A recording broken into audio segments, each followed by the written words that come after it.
The peaceful morning air shattered under the thunder of helicopter blades slicing across the sky.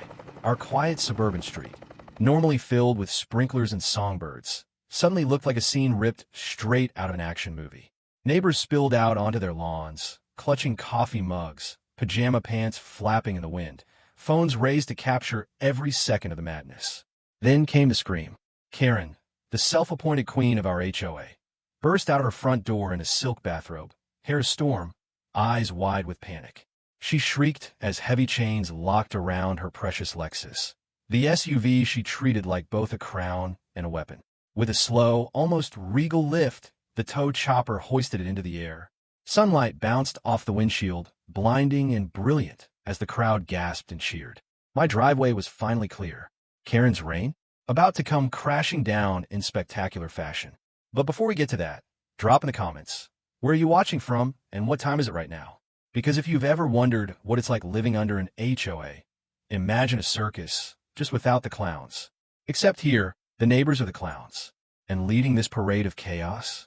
Karen, president of the HOA, self-proclaimed savior of suburbia, and part-time dictator with a clipboard. I lived in Maple Crest for 15 years, back when the neighborhood was peaceful. Kids rode bikes, families held barbecues, and everyone minded their own business. Then she moved in.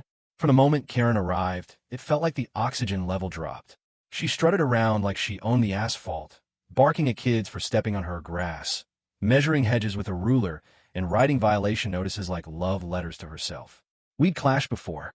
She hated my rose bushes, said they were untamed, and violated community aesthetics. Untamed? They're flowers, not wild lions. I told her politely that my roses had been there longer than the HOA charter itself. She smirked and said, "Rules are rules." Funny thing, though, rules never seemed to apply to her. So imagine my face one bright Tuesday morning when I stepped outside, coffee in hand, and saw Karen's white Lexus SUV parked sideways across my driveway. Not in front of the curb, not on the street.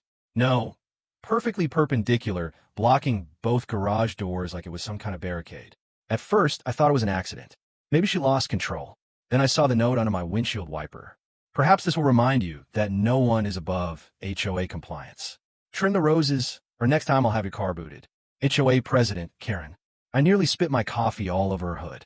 She parked her car in my driveway to punish me for flowers. By mid-morning, the entire cul-de-sac had gathered. Dog walkers slowed down, pretending to check their leashes. Teenagers perched on bikes, whispering like sports commentators. "Oh man, he's not going to let that slide," one said. I walked out, calm as ever, coffee still in hand. "Karen," I called out, loud enough for the audience to hear. "Would you mind moving your tank off my driveway?" Her front door flew open. Out came Karen, sunglasses on, hair shellacked into place, clipboard clutched like a judge's gavel. "Excuse me," she snapped.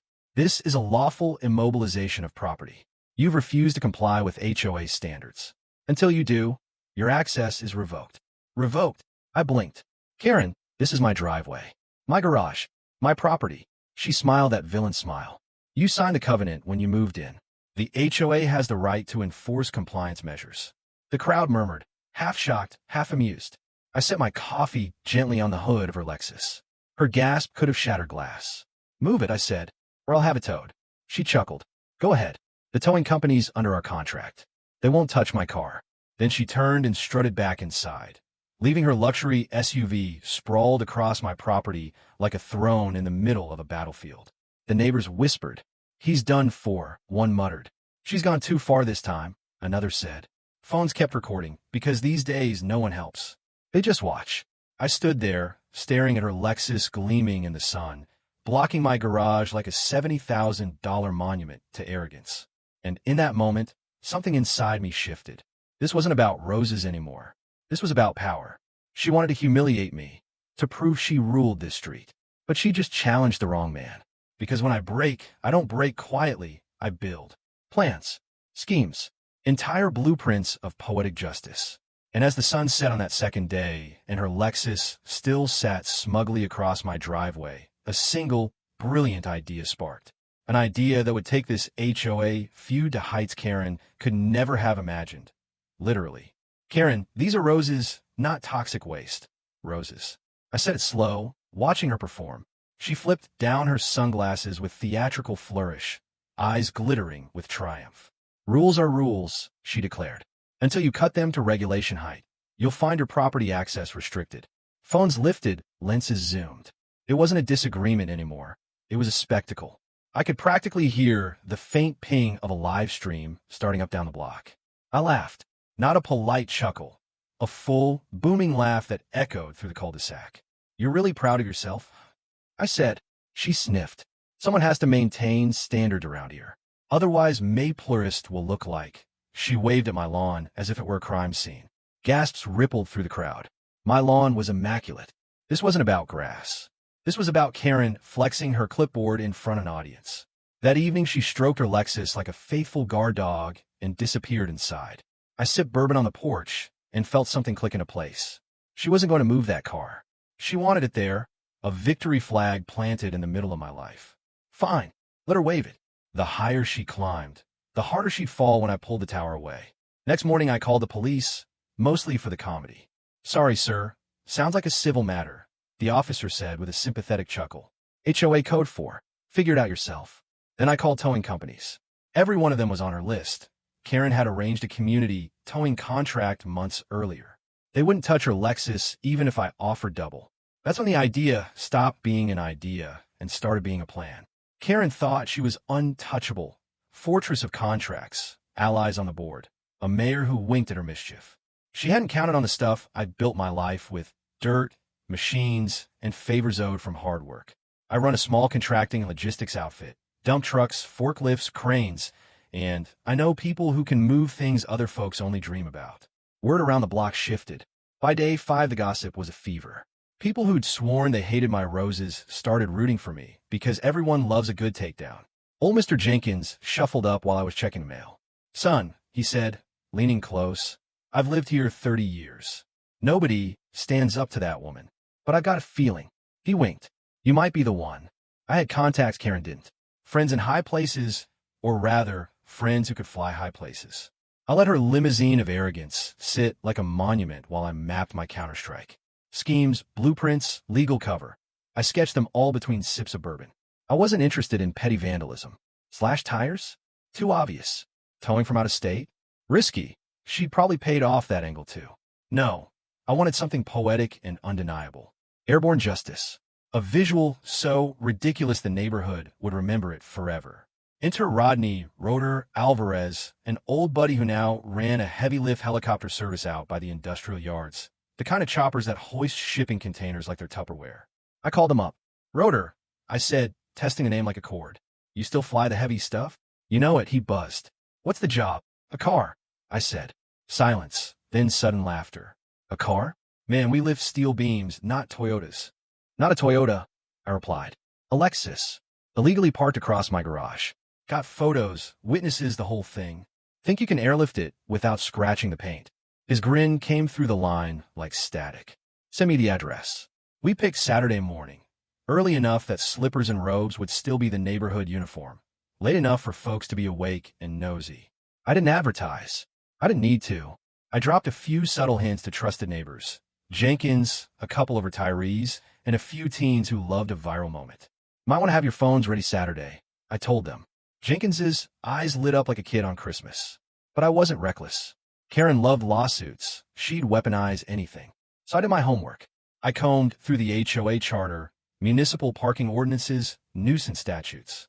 Parking across a driveway is technically trespass, and trespassing property can be removed by reasonable means. Was airlifting a car reasonable? In most cul-de-sacs, no.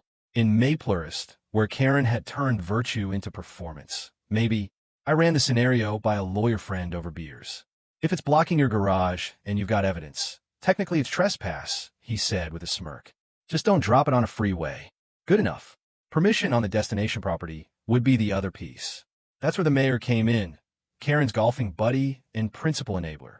Dumping the Lexus, politely but conspicuously, on his perfectly manicured lawn would be literary justice. Her trophy at the feet of the man who'd let her wield power unchecked. So we set the trap. Rodney would lift, we'd document everything. And the Lexus would come down where it would embarrass the mayor and expose Karen's little kingdom for what it was. Cameras flashing, neighbors cheering, Karen shrieking. I could see the headlines in my head before they happened. Saturday arrived like a promise. I paced, reviewed my photos and witness statements, checked the legal notes, and made one last call to Rodney. "Ready?" I asked. "Always," he said.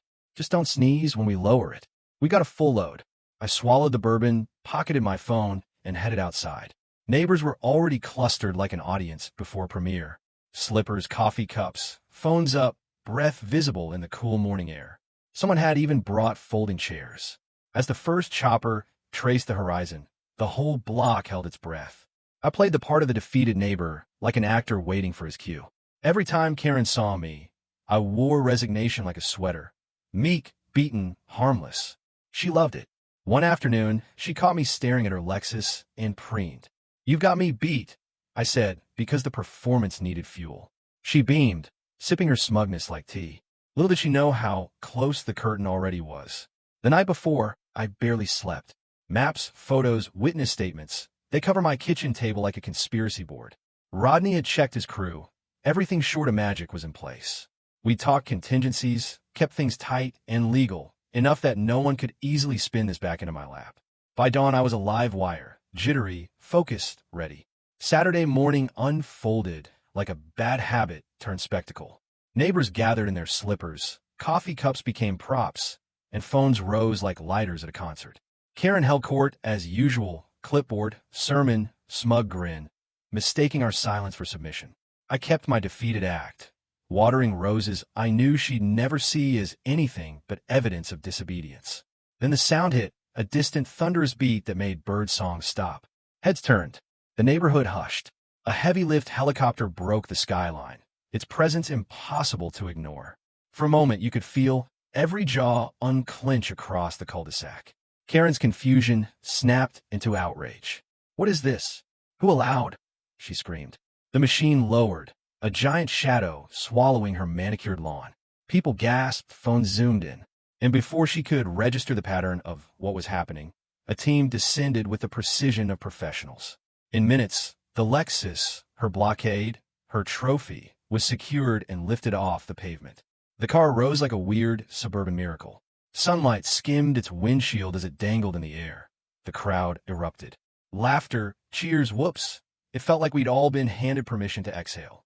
Karen stumbled beneath it, robe whipping, face collapsing into real panic for the first time. "Stop! Put it down!" she screamed, but her words were swallowed by the thrum of rotors and the roar of a crowd that had decided, in one collective heartbeat, she'd had enough. Everything was being recorded from every angle. No single camera could capture the absurdity. The Lexus, once a symbol of intimidation, now a helpless ornament suspended above a choir of ordinary people. Neighbors who had tolerated her diktats for years were whooping as if they'd been given a shot at justice. Kids sprinted across lawns. Elders laughed until they clapped. It was messy, glorious, and irreversibly public. There was a moment, watching that car sway, when the whole thing crystallized for me. This wasn't about property or roses or even who was right on paper. It was about power, who got to wield it and who got to decide when enough was enough.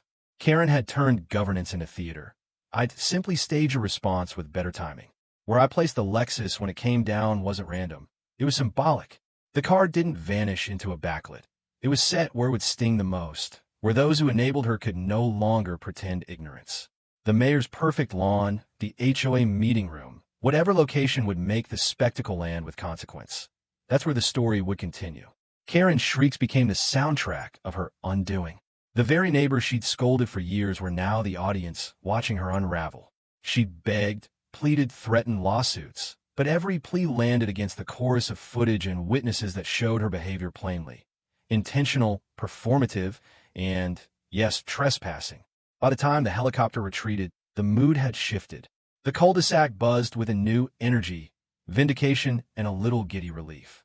People exchanged looks that said, without words, "We saw that." The HOA's authority had been punctured, and for the first time in a long time the community felt like it belonged to all of us again. As for Karen, she was reduced to bruised pride, pacing and plotting, but the narrative had flipped. Her clipboard no longer commanded the crowd. It drew smirks. In the days that followed, whispers turned into complaints, complaints into meetings, meetings into investigations. The Lexus stunt hadn't been the end. It was the spark. And me? I stood on my porch, coffee cooling in my hand, watching neighbors who'd once been spectators become witnesses. I didn't gloat. There was a quiet satisfaction that hummed under everything else, the kind that comes when a community reclaims itself. The lesson was ugly and theatrical and wholly human. Power flaunted invites scrutiny, and when enough people decide to look, even the shiniest symbols of control can be unmoored. Look at her face. Karen collapsed in the middle of the cul-de-sac, clutching the air like she could drag her Lexus back down through sheer force of will. She shrieked threats, lawsuits, police, city hall, all of them drowned under the thunder of helicopter blades and the laughter of neighbors who, for once, weren't afraid to laugh at her. And me? I just stood there, calm as ever, coffee in hand, robe flapping in the downdraft, bare feet planted like roots. If someone had painted the scene, they'd have called it the eye of the storm. The Lexus lifted higher, chains taut, sunlight glinting off the windshield until it shimmered like a diamond in the sky. It was surreal, beautiful even. Karen, however, was anything but. She stumbled forward, nearly tripping, screaming like a soap opera villain meeting her finale. "You can't do this. This is illegal. I'll have your house condemned." Laughter erupted across the cul-de-sac. Even the timid neighbors, the ones who used to hide behind curtains when she patrolled, couldn't hold it in anymore. Someone shouted, "Hey, Karen, looks like your car's finally HOA compliant. It's off the street." The crowd howled. Karen spun toward me, her face crimson. You're behind this. You'll pay for this." I raised my coffee mug with a calm smile. "Good morning, Karen." Her scream could have cracked glass. The helicopter began to bank, carrying the Lexus away like some divine act of suburban karma.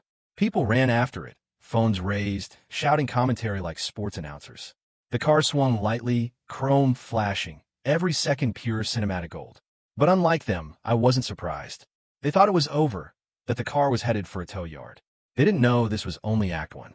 Karen's robe dragged across the asphalt as she stumbled down the street, shrieking, "Bring it back. That's mine." The queen of the HOA reduced to a panicked neighbor chasing her own car. It was poetic.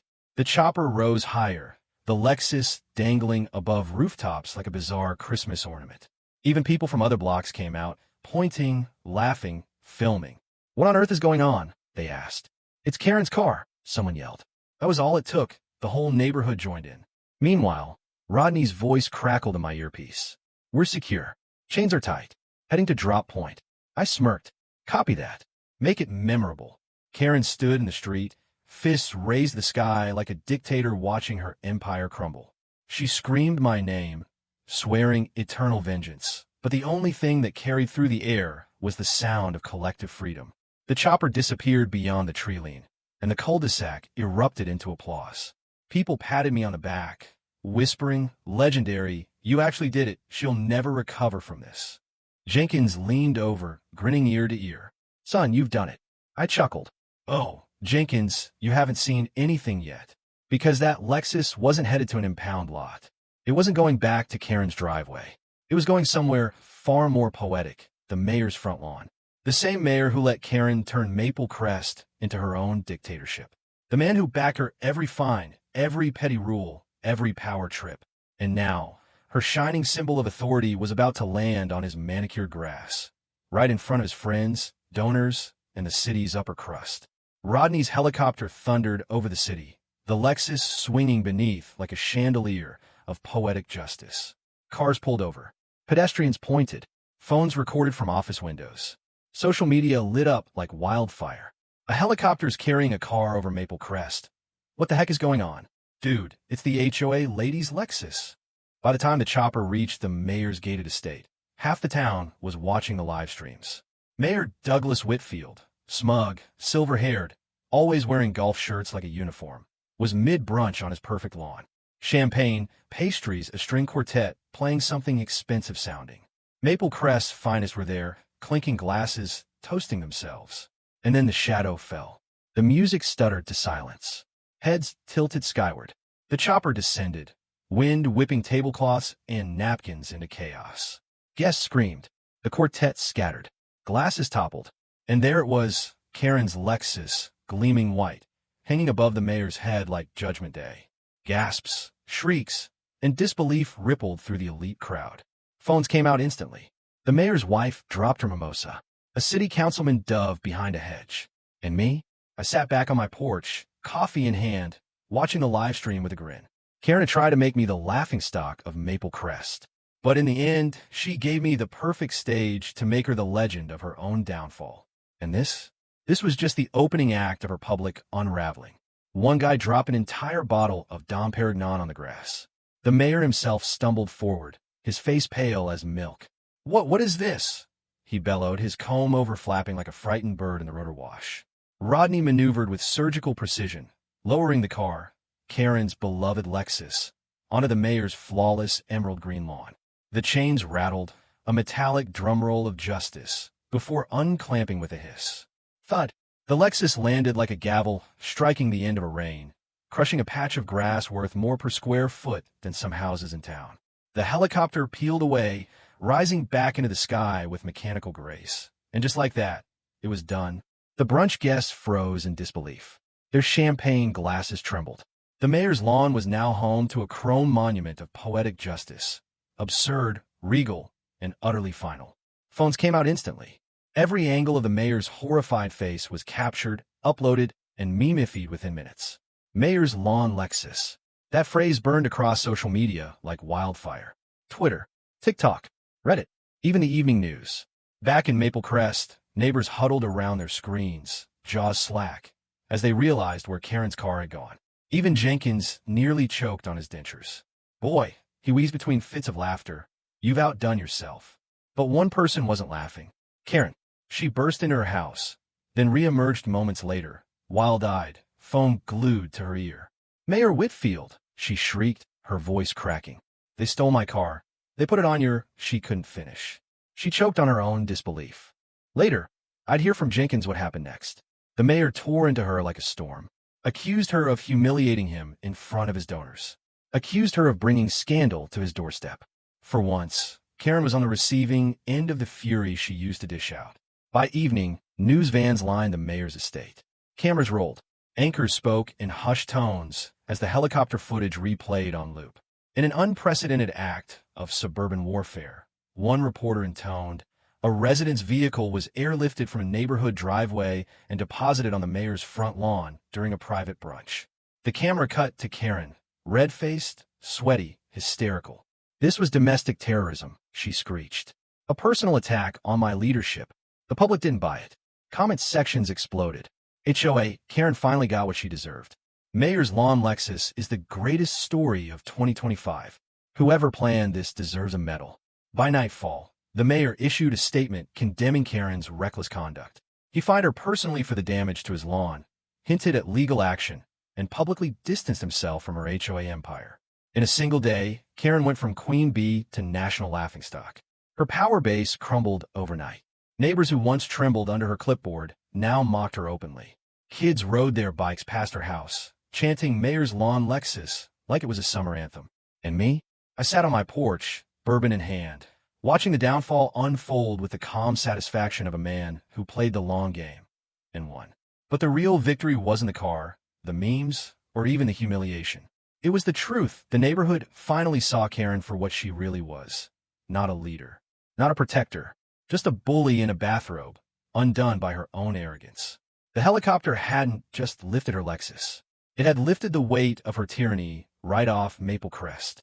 The morning after Mayor's lawn Lexus, everything felt lighter. The air cleaner, the street quieter, no pink tracksuit, no sunglasses glinting like weapons, no screeching voice policing lawns and mailboxes. Instead, laughter echoed through the cul-de-sac. Jenkins strolled past my roses, chuckling under his breath. Teenagers biked in circles, chanting Mayor's Lawn Lexus in rhythm. Parents waved at me, some shyly, others boldly, like I'd slain the dragon for them. Of course, Karen wasn't done. Not yet. She called an emergency HOA meeting Monday night, marching in with her hair lacquered stiff and her pride patched together with tape. "We must restore order," she barked, voice shaking. "That man," she jabbed her pen at me, "is a menace to this community. He staged a terrorist stunt against my property and our mayor." But the room wasn't hers anymore. Board members shifted uncomfortably. No nods, no murmurs of agreement. Then one woman, the same one Karen used to bully over mailbox paint, spoke up. Karen, she said quietly, you park your car across his driveway. That's illegal. You brought this on yourself. The room murmured in agreement. Karen's face turned crimson. She sputtered excuses, misunderstanding, harassment, fake news, but the tide had turned. That night, the board voted to remove her as HOA president. She stood frozen, clipboard trembling like a scepter stripped from a dethroned monarch. By Tuesday, the mayor filed charges, trespassing, property damage, public nuisance, and fined her thousands for the ruined lawn. The city attorney even hinted at investigating HOA corruption. Karen wasn't Maple Crest queen anymore. She was its cautionary tale. Life moved on. I parked my truck in my own driveway without fear. Trimmed my roses when I wanted to. Neighbors smiled instead of whispering. The cul-de-sac was finally normal. One evening, Jenkins joined me on the porch, bourbon in hand. Never thought I'd see the day, he said, grinning. Karen taken down by a helicopter. I laughed. Sometimes you gotta fight fire with fire, or in this case, ego with altitude. He raised his glass. Legendary. And he wasn't wrong. Because this wasn't just revenge. It was balance. A reminder that bullies don't rule forever. Not if good people stand up, even creatively. Karen never apologized. She sulked for weeks, then quietly sold her Lexus. By the end of the year, she sold her house too. The day the moving truck pulled away, neighbors stood on their lawns, waving, not with sadness, but with relief. The air smelled fresher. The birds sang louder. Maple Crest was free. As I stood by my roses, bourbon in hand, I thought about it all. The roar of the blades, the rising car, the laughter, the silence that followed. And I realized something. Sometimes the best revenge isn't quiet. Sometimes it's loud enough to shake the whole neighborhood. And sometimes it even flies. If there's one lesson in all this, it's simple. Bullies thrive in silence. They count on you being too polite, too tired, too afraid to push back. Karen ruled because we let her. But power built on fear is fragile. And when the truth finally rises, it doesn't just expose them. It crushes them. So tell me, what's the worst HOA or neighborhood story you've ever witnessed? Drop it in the comments. And if you enjoyed this saga, hit subscribe, because trust me, Maple Crest isn't the only neighborhood with skeletons waiting to fly.